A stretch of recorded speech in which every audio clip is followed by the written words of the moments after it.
what being an Apple Red Zone expert and business team specialist taught me about sales. Okay. And I label the sales that I've learned, or I describe the sales tactics that I've learned, sales for the rest of us. Your ordinary person can become an amazing salesperson with the things I'm going to share with you that I learned at Apple. Now, let me give you a little bit of context of when I worked at Apple and what an Apple Red Zone expert is and a business specialist is, because this is going to allow you to understand that, like, my whole job was sales. Okay. So I worked at Apple during, I was at Apple when Steve Jobs was alive and passed away. So while I was an employee at Apple, which is the best job I've ever had in my life, it's the, out of all the jobs I've had, and you know me, I love freedom. I love being an entrepreneur. I love working for myself. This is absolutely the best job that I've ever had. I absolutely loved going into work. I loved when it was busy. It just was an amazing job. Okay. It made you feel like how I feel like fighter pilots feel. Okay. And I'll share a story at the end that, a little bonus story about kind of during the time that I worked at Apple, how we were really like rock stars, in our own small way. So I worked at, so Steve Jobs died October 2011. I probably was there 6 to 8 months after he passed. Um, and I was there for about 2 years. So do the math, right? So I was there roughly maybe 2009 ish, 2010, 2011. So I was there for 2 years. Okay. So this is the, in my opinion, the heyday of Apple, the Apple retail, the Apple store experience. This is the heyday. A lot of the people that I work with, that I worked with at Apple, I'm still friends with to this day. It just was, Apple hired some of the best, creative, cool, interesting people. And we had people at our store from around the world. So it just was a great environment to work. But Apple just approached sales in a different way. Apple approached the customer in a different way back then. So the way the stores were set up, and then because this is going to help you understand kind of what my role was and kind of the context and experience I'm speaking from. So the store was set up in like 3 zones. Okay. So you have the front of the store, which is called the red zone. Okay. And this is for like product discovery and sales. Then you had the, there's actually four zones. I'll explain what I mean by that in a second. But in the front of the store, right? Front of house, right? Excuse me. Where the customers experience. You have where all the devices are set up on the tables. That's the red zone. When I worked there, that's where all the sales happen. Okay. Now, I don't believe Apple follows this anymore. Like I said, I believe that the Apple store experience is pretty trash now. I've gone to Apple stores in multiple states, and even some of the stores that I used to work at, I went to those stores. I worked at 2 different Apple stores. Experience is trash. But that's another story for another video. Okay. Like I said, I worked at Apple during the heyday. All right. And so you have the red zone, and then you have the family room, right? So this is like once you purchase your products, or you're an owner of Apple products, this is kind of like your training area, your setup area. This is how, like, where you learn more about your products and things like that. And then you have your Genius Bar, which is technical support and repairs and things like that. And the way it works is the Genius Bar, the people who ran the Genius Bar were called geniuses, but not everyone back there was a genius, which is an actual title. The geniuses go through extra training, and they are the best of the best in that at the Genius Bar. Then you have what you call your family room specialists. So these are people who are doing repairs, maybe on iPhones. They're doing some software repairs. They're doing some of the less intensive repairs. The geniuses are doing all of the actually taking your computers apart and things like that in the back. But you have your family room specialists that work in the family room, which is also setting up devices and things like that. So a lot of technical support isn't always about repairing something. It's like, hey, your iCloud set up wrong. Let me help you out. The family room specialist would do that. Now, so you have your genius who runs the genius bar. Then in the family room, you have your creative professionals or creative pros or creatives is what we call them. And these are like geniuses, except for the family room. So they're the ones doing a lot of the training and the one-to-one sessions. And if you don't know what a one-to-one session is, it's just like ongoing training that you pay for to learn your devices and learn the software and things like that.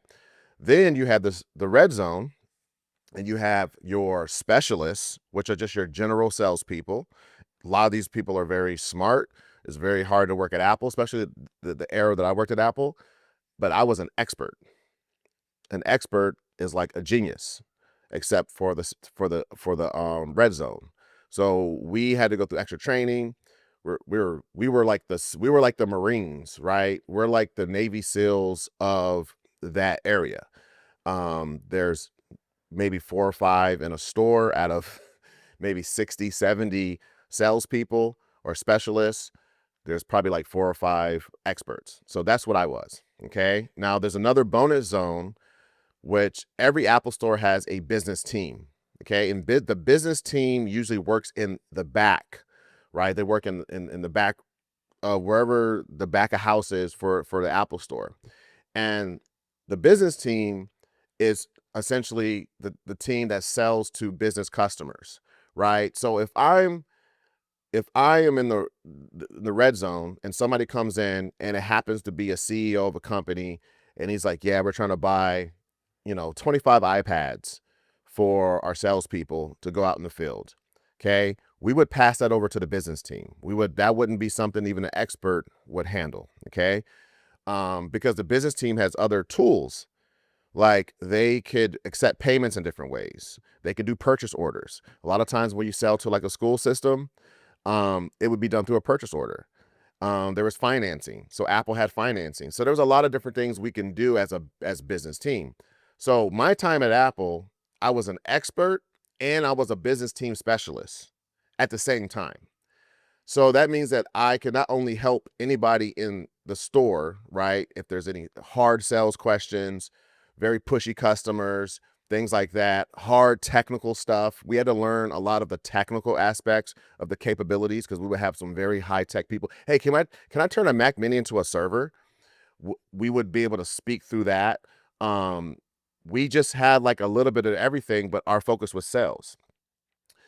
But I also was able to sell 1,000 iPhones because I had access to all those tools. And the way we did it in the back is I spent a lot of my time in the back as well as in the front because we're making phone calls, we're updating the CRM, we're reaching out, seeing if we can get financing for this customer or this. So it was a traditional. When I worked at Apple, I did sales, retail sales, but also like big bulk sales, like selling like 300, iPad, MacBook Airs to a business or a school system. So my time at Apple, I hit the $1 Million Club a couple times. And $1 Million Club is selling $1 million worth of product in a quarter. So like in a 3-month period, selling $1 million worth of product. So I've sold a lot of Apple product in various different ways. So that's essentially where I'm coming from. And I'm just going to share with you that time of being an Apple Red Zone expert and a business team specialist, what it's taught me about sales. Okay. And like I said, this is sales for the rest of us. So the first thing I want to share with you is just the concept of making the product so good it sells itself. Okay. So a lot of the people I'm talking to in this video are going to be entrepreneurs who are building products or developing products, creating services, offers, bundles, things like that. Okay.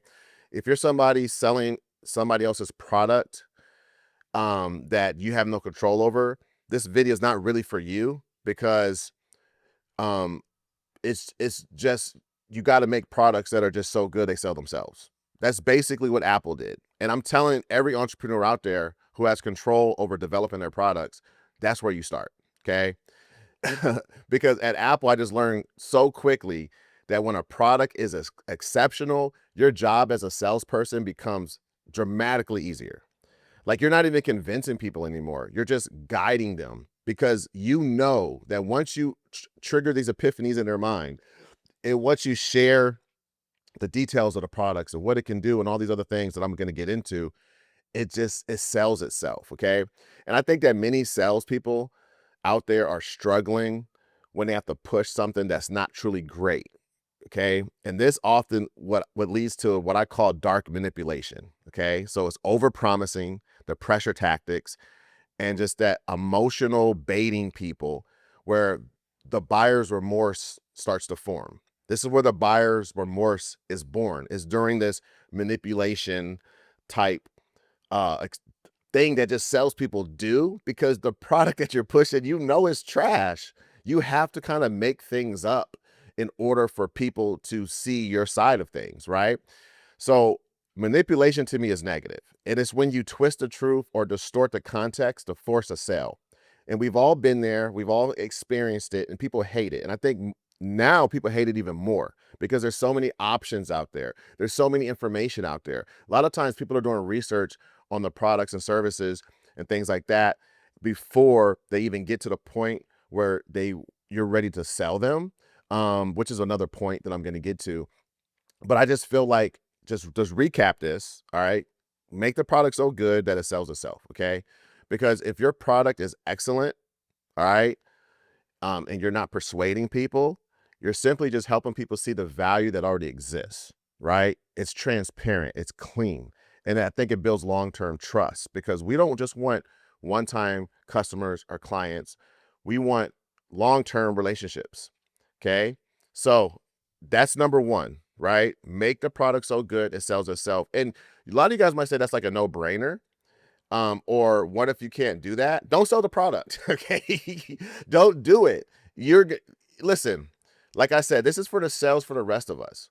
This is not those stressful, because I've had them too. I used to be a mortgage broker for a short period of time, and I was cold calling people at their house and trying to get people to give me their social security numbers over the phone so I can run a credit report on them and see if we could refinance their house and things like that and get them to pay for an appraisal and all this stuff. And it was horrible.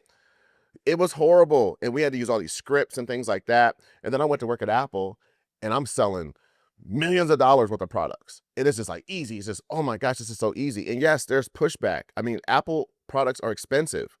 You got to realize that Apple is not the cheapest game in town. You have all these other options that are decent. Like, they're good options. Like going and buying a Windows PC or a laptop or a tablet or Android phone is so it's a viable path for a lot of these companies, and they're deciding to spend extra money to get an Apple product. There was some stuff we had to talk through. Okay, so let's go to number two.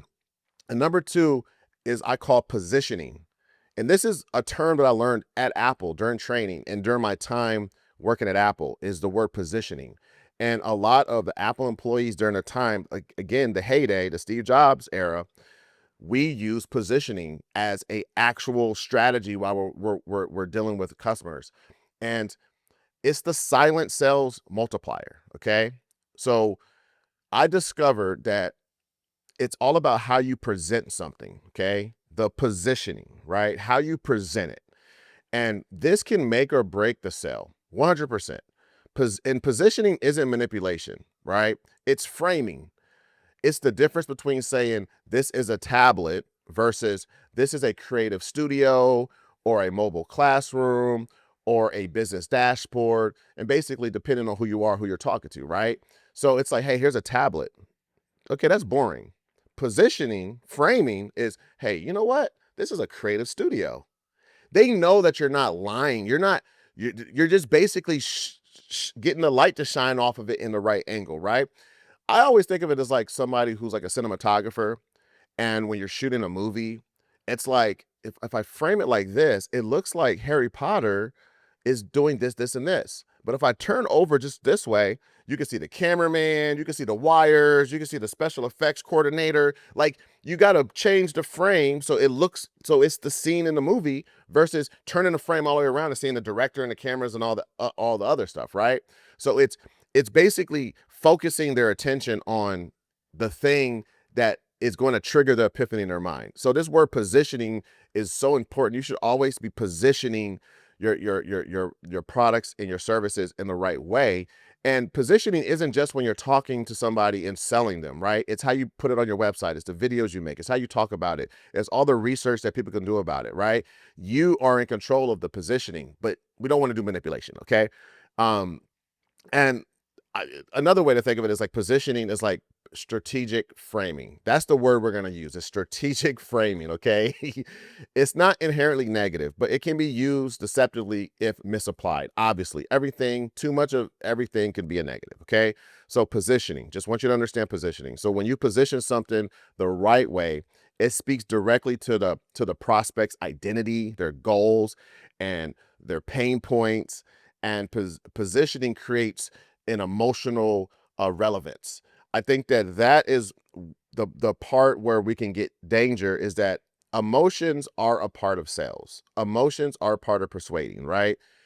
But when our products are great, we don't have to manipulate, which is trying to get somebody to make a decision that's not really in their best interest. I think positioning is still using emotion, right? Still using emotion as a button to push, but making it relevant to people emotionally, because ultimately that's how people make decisions. Okay. But we know that our product is in the best interest of them. Okay. So that's one of the differences to me between manipulation and positioning. Okay. So the next thing we learned and that we used and that I used is features versus benefits, right? And knowing the difference between features and benefits, okay? And this was huge at Apple, okay? The iPad might have a 10-inch Retina display, and I don't even know what they have now. I don't even, this has like an M4 through 5, 6 chip in it. I'm totally out the game when it comes to Apple. I don't know any of this stuff, right? But the iPad, the point of the iPad in this, what I'm trying to say is that it can have the Retina display, the Apple Pencil support, right, and the fast processing with the new, M4 silicon processor and all this stuff, right? But those are just features, okay? And features are flat without context, okay? It's the same iPad. I go grab the iPad, say, you want one? You want one? You want one? They all get the same features, okay? But the benefits depends on who you're talking to, who the prospect is, right? So for an artist, it's a digital sketch pad. For a teacher, it's an interactive classroom tool. For a business owner, it's a mobile workstation, right? So when you speak to the features, those fall so flat, because what does that feature mean to the person you're talking to, right? And I think that is one of the things I remember this customer, like just the memory. I always use it as an example because the memory is so vivid. It was a grandmother came in with a recently high school graduate who's going to college, and she was going to buy him his MacBook. Now, we didn't have to sell the college student or the, you know, newly high school graduate. We didn't have to sell him on a Mac. He already has sold himself. All his friends have Macs. Like, it's a status thing for him. But his grandma's paying money, right? Extra money, okay, for an expensive computer. And she also was thinking about getting an iPhone because he already has an iPhone, okay? And you could tell they were close. And, this is like, I think this was her only grandchild. So she wanted an iPhone, and he already had one. So the reason he wanted a Mac is because he had an iPhone. He's like, hey, I love the experience of Apple. But for her, it was just to stay in contact with him. So all she cared about was FaceTime and how easily can she FaceTime him. And she ended up buying an iPhone. We got her set up in a store, and then we demonstrated. We said, we're going to do it right now. We're going to teach you how to FaceTime your grandson. And we did it in the store. And like, this feeling of her was like, oh my gosh, I'm not going to lose connection with him. That was so easy. Now, we didn't talk about camera pixels. We didn't talk about hard drive space. We didn't talk about processors. We didn't talk about apps. All we talked about was the FaceTime app and how easy it was to connect with her grandson. And this is literally the benefit. That was all we talked about, was that one benefit. And everything we could have said, oh, by the way, you could do this with an iPhone. She would have been like, I don't care. So I think that it's one of those things where understanding the features and the benefits and the difference and how to speak it, to take those features and turn them into benefits in the context of you're talking to. Okay. So, and one of the things I realized too, and this is one of the things my business partner says, Kyle, the COO of the Giant Maker, is we're translators. Okay. And I believe that sales is translation, right? You're just translating the features into a personally relevant benefit for the person. Okay. And if you look at it as a translator, it's like this person wants this thing that I have that I'm offering. Let me just help them go through the process to see if it makes sense for them. And what you'll find is if it's not making sense for a lot of people, you got a bad product or service, and that's your fault. Okay. But if you're building something that just makes sense for a lot of people, once you uncover that for them, and you are great at some of the other things I said, positioning, and first of all, making a great product, understanding the whole features and benefits, you're going to realize that it's not really sales.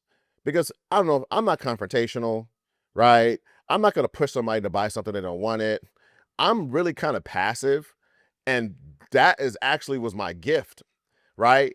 I wasn't selling, I wasn't selling $1 million worth of products because I wasn't good at sales. It's just my tactic was so disarming to people. People didn't feel like they were being sold to.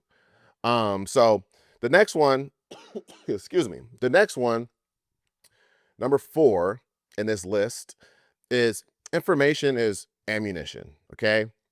So you cannot sell in the dark.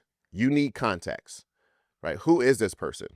What problem are they trying to solve? What have they already tried? Like these are questions that you're trying to uncover while you're having conversations with them. It might be like pre-sale stuff where there's a form they fill out, or it might be a discovery call. Like it doesn't matter what your products and services are. It doesn't matter if they're retail products, services, stuff through websites. It doesn't matter how you're delivering the value. You have to know who they are, and you have to know some of the context about them so that you can position things in a right way. So you can do strategic framing so that you can understand what the benefits are to them rather than talking about, how many revisions you get when you choose us for graphic design, like whatever. It's like, that's not really helpful. Now, that doesn't mean you keep that information away. It's just the way you explain it. You get like unlimited revisions. And what that means is for entrepreneurs on a budget, you're always going to get something you want, right? Obviously that was just off the top of the head, but you're still going to talk about the feature and then you're going to go into the benefit, right? But you can't do any of that without information. Okay. So sales without information is just guesswork. And I learned to gather context early and often. Okay. You're going to hear this thing about early and often, and using open-ended questions, right? That way I wasn't pitching. I was just prescribing. And when people feel comfortable with you, they're going to tell you their deepest, darkest secrets, right? I remember just when I first started my marketing agency after I left Apple about 10-ish, 11-ish years ago, no, 12 years ago, because I've been self-employed 12 years now. Me and my business partner are always trying to figure out, and this is another business partner. Actually, the business partner that I started my first agency with, not the Giant Maker, is a guy I worked at Apple with. We're still close friends to this day. Okay. We were always trying to get people's budget, and people did not want to tell us their budget because they felt we were going to use that against them and just charge them whatever they said. Hey, you say your budget's $20,000. Well, guess what the proposal is? $20,000. And we had we brought the Apple sales techniques with us to the marketing agency. And we started to shift our, because at the time when you started an agency, you just follow what agencies did. And we said, well, what if we applied Apple to this? Man, people were telling us all types of stuff. Like people were just honest with us because they were like, hey man, I feel like I can trust you guys. I'm gonna be honest with you. We only got $10,000. That's all we got. Okay. How can we make this work? So, people will tell you information if you create an environment for them to be able to do that. Right. And it can't be a sales environment. It can't be selling. Okay. It's guiding. Right. So number 5 is something that is literally what we used to say early and often, early and often. This was from Apple training. Now, I don't know if all the Apple stores learn this, but I'm pretty sure it's very consistent training. Early and often, right? This is objection, anticipation, okay? So if you're saving, right, your key points, your myth busting, your major truths until the end, you've already lost, okay? You have to bring up the important topics early. You have to reinforce them often, okay? The things that you know that customers like kind of like, oh, okay. Oh, okay. You have to you can't be scared at the end, okay? Because by the time someone is ready to buy, there should be zero surprises, right? That's how you build confidence. Waiting too long means that the customer feels ambushed, right? If you hit them with something towards the end, it's that feeling that like, oh, I'm getting sold to. There's some catches, there's some other stuff.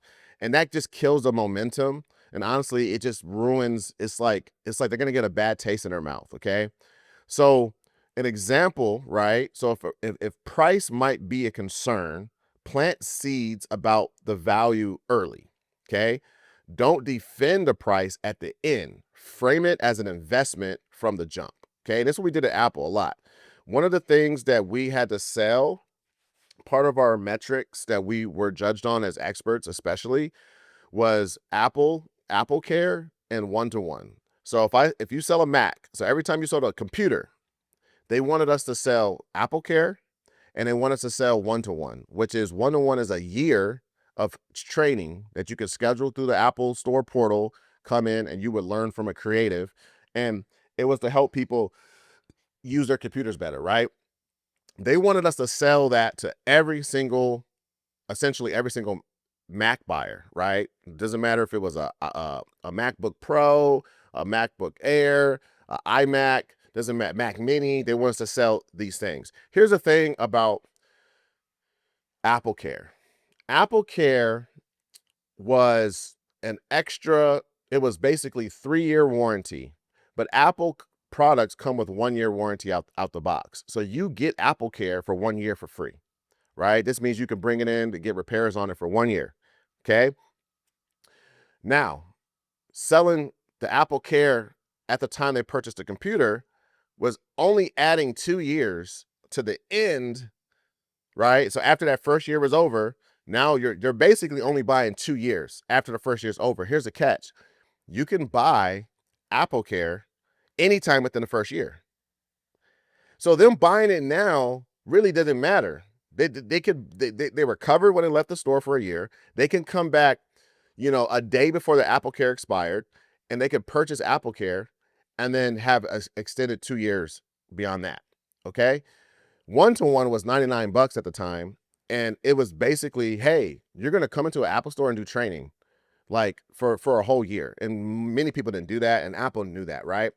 So we're trying to position them to buy an expensive computer. Okay. Then we're trying to position them to buy Apple Care. And we're trying to position them to buy a one-to-one. So for a Mac, I believe it was $249 for Apple Care, and it was a $99. So that's an extra $349 on top of basically buying a MacBook Pro before they left the store. Most people did not know about Apple Care. Most people did not know about one-to-one. So every interaction that I had to position these things early while answering them questions, while keeping track of all the different things we're talking about, right? And I was a beast, and I wasn't the only beast. Honestly, every single expert, when you go to the leaderboard in the back, because we had a leaderboard, we were always trading places of how many Apple Cares and Macs we were selling. I remember one day I sold like 25 Macs in a day. 60% of them had Apple Care and one-to-ones on them, right? And basically, we had to do it in a way not to manipulate people, okay? So we're telling people, you really don't have to buy Apple Care today, okay? But what you're going to find and what we see happen is that people forget to buy it. And it's 13 months, 14 months, 15 months, you've owned the computer and something goes wrong with it. Because what goes wrong with the computer in the first year? It's usually further down. And just because people are busy, You think about how busy are you? You know, they don't buy it and then you can't get it. And now you have to pay for the repairs out of pocket, right? So one of the reasons we suggest people do it at the time of purchase is because you're good for the next 3 years. You don't do anything else. A lot of people are like, that makes sense. And we talked about that in the beginning. We talked about that in early up, especially when people are like, well, how much is it going to cost? And we would say, okay, AppleCare is going to cost this. One-to-one is going to cost this. It's like you're buying this expensive computer and then we're keep on adding stuff onto it, Mr. or Mrs. Customer. But this is one of the reasons why Apple is the best, is because we have Apple stores and we're opening Apple stores everywhere. How many Microsoft stores do you see in our area? How many Microsoft stores do you see where you live? They're like, oh, you're right. There's 2 Apple stores around me, right? And this only works if there's Apple stores around people, right? And there's no Microsoft stores, right? This is my sales technique. And it's just like, look, we are committed to making sure that our customers get the most out of their computers. You might be buying an expensive computer now, but this computer is going to last you longer than if you were to buy a PC where you can't really get support and you're calling, phone support and their English isn't their first language, which is funny because Apple eventually went to that. Where, it's a lot of times it's as outside people, which is totally fine. I'm not disparaging people for English not being their first language, but when you're frustrated and you're trying to go through tech support, it's like one of those things where it's extra frustrating, right? It's another extra level of frustration. But anyway, my point was, I was like, we got a Genius Bar here. Look at this guy over here. He's just in here because he loves coming to the Apple store. This guy just comes in and asks questions every week. He comes in and talks to me every week, not to buy anything, just wants to talk to me about products and stuff. I was like, this is a community. So the one-on-ones are great because you're going to get the most out of this expensive device you're buying. And we call it an expensive device because it is, right? This is, to me, why I feel like when you're honest with people, they like, okay, you're not selling me. You're getting the most out. Even if you use it, think about $99. How much is tutoring? How much is it to learn something? How much is it to buy a course? You could come in and talk to a guy who's trained by Apple to train people how to get the most out of their products. So now you're going to get the most out of your products. And you won't have, next time you buy a Mac, you won't even need to go through one-to-one. And that's how I used to do it. And people, I know some of you guys would be like, well, I wouldn't have did it. I didn't, it was a percentage thing, right? I would say 60 to 70% of the time, people were walking out with AppleCare and one-to-one on top of their back. Didn't even know they were purchasing it. And it was because I was positioning things. I was framing things. I knew information about them because they were telling me information. Sometimes people would come in just for information and then would come back. You would give them your business card. They'd be like, where's Demetrius? And then I would just continue, right? Sometimes people aren't coming in buying things on a whim. They were thinking about it, coming back with more questions. My point is that it never feel like sales to me. It was just explaining stuff. And when they didn't want to get AppleCare and one-to-one, I didn't get mad. I didn't make it personal. I wasn't thinking about my numbers. So yeah, so that's kind of my whole little experience of just early and often, right? As me particularly, it was talking about the price, talking about AppleCare, talking about one-to-ones, right? Now, what is that for what you're doing? Okay. What are the objections and the things that stop the sale that if you were to bring it up at the end, right when I'm about to ring them out, I'm like, oh, do you want to get AppleCare? How much is that? $349, $249. You want one-to-one? That's going to be an extra $99. You want to do that now? They're like, bro, we already done. You've already concluded the sale. In my opinion, why are you talking about more stuff? Okay. So that is, so early and often. Okay. I'm sweating. I wish I would turn the AC on before I started this video. I have another video to do today. I'm definitely going to turn the AC on. Okay. So the numbers, we're almost done, guys. Number 6 is sell through education, not persuasion. Okay. And persuading somebody's not a bad word. Okay. I just needed something that sounded good, right? So sell through education. Okay. So Apple taught me the power of educational selling. And I think that this is what's helped me throughout my whole entrepreneurial, self-employed life is I just educate people. Okay. And it's basically about arming the customer with understanding, not pressure. Because I feel like when somebody feels like you've triggered an epiphany or aha moment or a light bulb goes off in their head, I really feel like there's like the law of reciprocity, right? They want to, they trust you. They remember, oh yeah, I learned about this one thing from that guy, Demetrius, and I'm about to go back to him because he taught me this stuff. He wasn't trying to sell me, right? And I'm trying to tell, I got a quick example of how I used to do this at the Apple store, okay? But let me just go through this point real quick. So you want to teach them how it works, right? Because again, one of the things that makes people frustrated is when they're in the dark. That's why they feel like they're being sold, is because they feel like you have some information that you're not fully telling them, and they're trying to get the information from you so they can make a good decision. So just help them get the information, right? Show them what's possible, right? What can you do with this? Where can you be with this? How is this going to work for you? And then let them visualize the success from it, right? This all goes back to that whole framing, strategic framing, okay, and positioning, right? Storytelling, being a movie maker, being a director, cinematographer, okay? And then when customers feel smart, they feel safe. And this is a fact. And when they feel safe, they buy. Okay, so one of the things I used to help when people used to come in, they say, because Apple had this thing where they introduced where you can like kind of upgrade your computers and you could get like more RAM and more hard drive space. And then they had different models and they were like $100 apart. But it was like, this one has this much RAM and this one hard. And I don't know what to purchase. Now I'm confused. You give me too much options. And I came up with this analogy that everyone in my Apple store was like, Demetrius, what is that analogy again? Oh yeah. And then we're going to, I would hear him tell, and I heard everyone in the store talking about this analogy, right? And then to the point where they made me teach other people. They made me, I had to do training on this analogy, right? And I'm not going to go through the whole analogy, but people don't understand computers, right? And when they don't understand computers, this is when they feel like they're scared to make a decision. And I came up with basically the kitchen analogy. And I talked about the hard drive is your refrigerator space. Okay. Your RAM is the preparation table. Your processors is the amount of chefs that can work on food. Okay. So if you have a bigger hard drive, you have more, you can store more produce and meats and things and fish and poultry and all the different things that a restaurant would need, right? So restaurants like, hey, we have a lot of customers.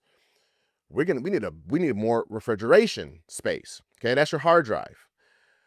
But how much stuff can you work on at one time? Well, it depends on your preparation table. If you have a small preparation table, you can only work on a couple of little meals at a time. And that's your RAM, right? Your random access memory. Okay. Then your processor is how many chefs do you want working on your computer? I mean, your computer, your food at the same time. The more chefs, the faster processing, right? The more you can get stuff out. And this analogy, people were like, I instantly understand computers now. It took me to come into an Apple store to talk to a person. I understand computers. I understand cell phones. I understand anything that has those three elements, right? Now, that was an overly simplified version of this with a lot of nuance. And this is one of those things where people talk jargon. And when you talk jargon, you confuse people. People don't want to talk about jargon unless it's jargony stuff, right? But when a customer is coming in, excuse me, and they want to understand what to buy, I would hit them with that analogy. They would be like, dude, you just taught me computers in 30 seconds. Why isn't everyone telling people this is how now they're like, I want to store a lot of stuff. I got a lot of different stuff I want to store. So I need a big hard drive. But I'm only doing email and this and web browsing, so I don't need a lot of RAM, right? Now, the reason I'm sharing this with you is this is how the giant maker, this is how we like to do stuff. It's frameworks, analogies, metaphors. Um, like I said, remember, we're translators, okay? We're translating things. So just me doing this, that analogy I told you helped me sell more computers. People came to me and, obviously people stole my thing, but why wouldn't they? We're a team, right? We work at an Apple store. People are like, that's amazing. And I can go down in history. They put my jersey, they put my Apple store shirt in the rafters at the Apple store. Okay. All right. So number 7, we're wrapping up. Number 7 is let them come to you. Okay. Let's reclaim the leverage. So this flipped my whole mindset, right? It's like, you don't have to chase, you can attract, right? And I know there's a lot of cold callers out there and cold DMs and just all this like door-to-door sales. And that's never the type of sales that I would ever want to do. Like I said, this is sales for the rest of us. I would never, ever want to do that. And I've done that. I had to make 300 phone calls a day being a mortgage broker back during 2008. Okay. So this is I was like a part of the mortgage crisis era.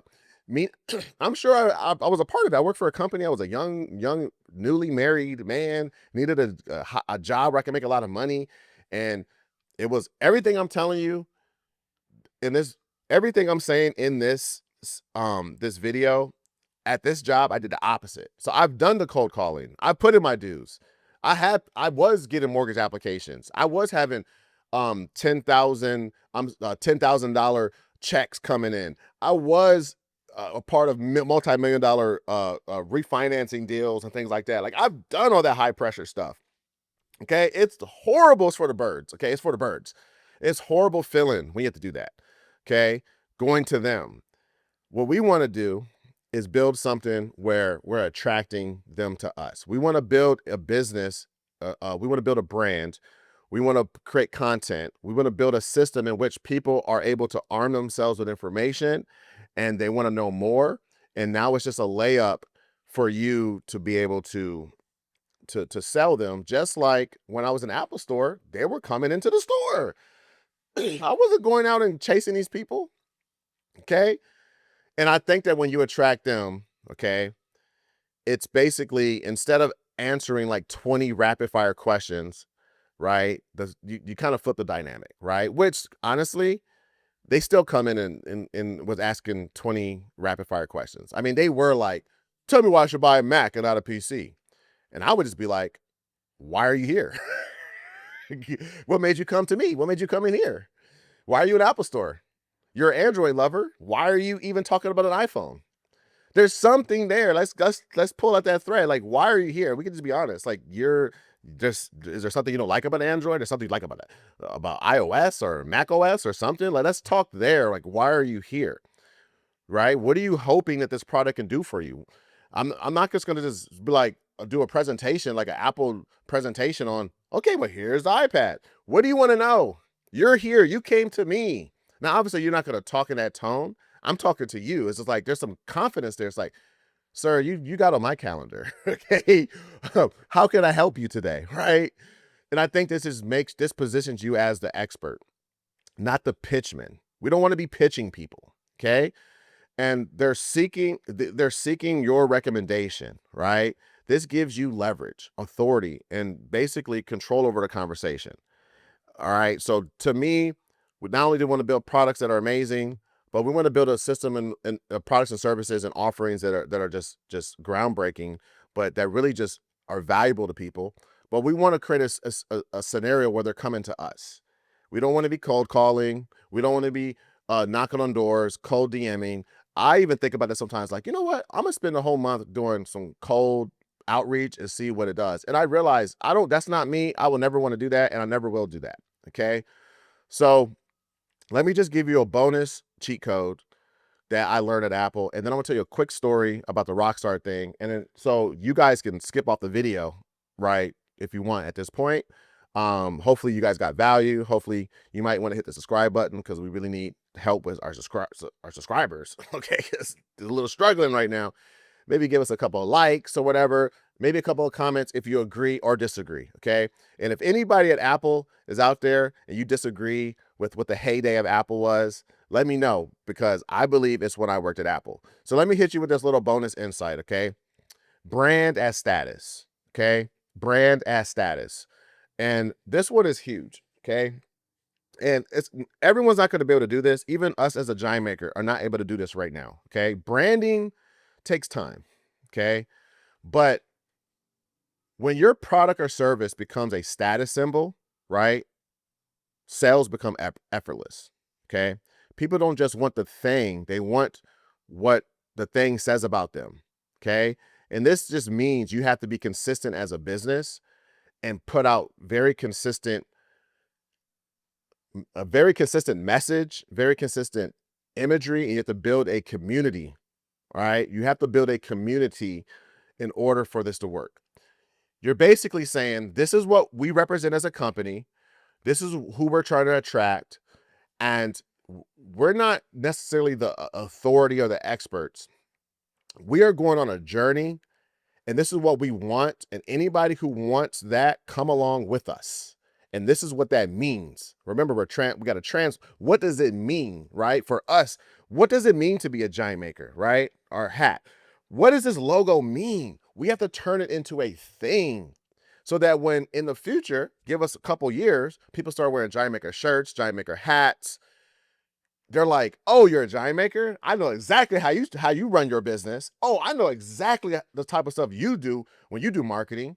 You're all about value for the customer. You're all about not high pressure sales techniques. You're about educating, right? We can make it mean something, right? So not every business can do this, but if you can, right? If you can create a brand, a status around, hey, I went to so-and-so tax preparation the other day. Oh, you went to so-and-so tax preparation? Oh yeah, I already know your tax is on fire, right? There's something you can do. And I think a lot of us need to be like Walt Disney. You might be in a boring industry, just the most boring industry like tax preparation or insurance. And you need to get your Disneyland on. Make it mean something different. Stretch. Just make it stretch. People are like, oh, I don't know about that. No, I'm trying to tell you, things that are novel, things that are different, stand out. And it becomes a talking point. So this is just, again, that's what Apple was. People are coming to Apple because Apple was Apple. But you can do this in a small way. So now I just want to tell you a quick story, and I'll give you some final thoughts of the Apple Rockstar thing. Okay, so in order to set this story up, and it's actually an ongoing story, let me explain to you how Apple's policy was for employees. So Apple was an international company, meaning that there was Apple stores in almost every country. Okay. So they had one policy. And because in some countries, it's customary to drink alcohol, right? During your time to eat food, right? Particularly in Spain, right? In other countries, but in Spain in particular, drinking some wine on your lunch break is not you're drinking alcohol, right? It's culturally acceptable. Okay. So we were allowed to drink alcohol on our breaks at Apple. Okay. But what we had to do is when we go on break, we had to take our Apple shirts off and like put on whatever other shirt we had. And so that when we were out, we weren't representing Apple on our breaks. We weren't out there, because a lot of times Apple stores are at like a mall or outdoor mall or a place where there's like food courts and things like that and restaurants and all that. So we would not take our shirts off. Okay, so number one is we would go on a break, not take our shirts off. We would go to this burger spot. Not gonna name any places or anything like that. We used to sit at the bar. We used to drink beer on our breaks. Okay. People were like, hey man, I got a question about this. Come over with their iPhone. We like, they're like, buy this man a drink. This happened every week. So people are buying us drinks. We're going back to work. Trash. Okay. I'm talking like, we were popping mints, but because we were professionals and we were really good, we would come and we would like, as long as there's no alcohol in our breath, we're popping mints like, 2 hours after our lunch break. And we're basically like, still like, helping people with their stuff. Never got a talking to, never got in trouble, never was an issue, right? This was a thing at our Apple store where people were getting toasted on their breaks. Okay. And it was a high pressure job because you were talking to a lot of people. You were mentally burnt out. Like you would get the cognitive overload was a thing at Apple because you're just explaining, selling, explaining all technical stuff. Right. So another thing we used to do, and there was me and this one guy in particular, where there was a restaurant right across the street right across from Apple. And we knew the bartenders there. And on our 15-minute breaks, we would go in there, take a shot of Patron, take another one and go back to work. And listen, am I condoning that? Am I telling you that because anything other than just that? It was a time. That's what we used to do. That's how we. It just was a. It was an era that I love. I miss, and I learned a lot. And to this day, Apple. I think that that's the number one. That job is what I already was entrepreneurial. I already wanted to be self-employed. That job just did something special for me that to this day I get benefit from. And when I go to an Apple store and the experience is trash, I just bought a ton of new. We actually the giant maker because we was making we bought some new equipment and it was through the Apple and they messed up my order. They like basically was not trying to help me. And I'm like, I spent all this money. I ain't, there was, it was just was, it's a whole total different era at the Apple store now, right? They let anybody work there. And if you work at the Apple store and you are a good worker, congratulations. But I believe that they let anybody work at the Apple store now. Okay. So my final thought about the sales stuff is sales isn't about tricking people. That's the number one thing. It's not about tricking people. It's about alignment. Okay. And when the right product meets the right person, this is a very important product market fit. Okay. You don't have to manipulate. Okay. And when it's positioned in the right way with the right information and the right energy, okay, the sell is natural, right? That's the goal. It just naturally happens. It falls into place. So that's what Apple taught me, and that's what I carry into every interaction that I have to this day, is those experiences that I shared with you. Hopefully this helped you. And yeah, peace.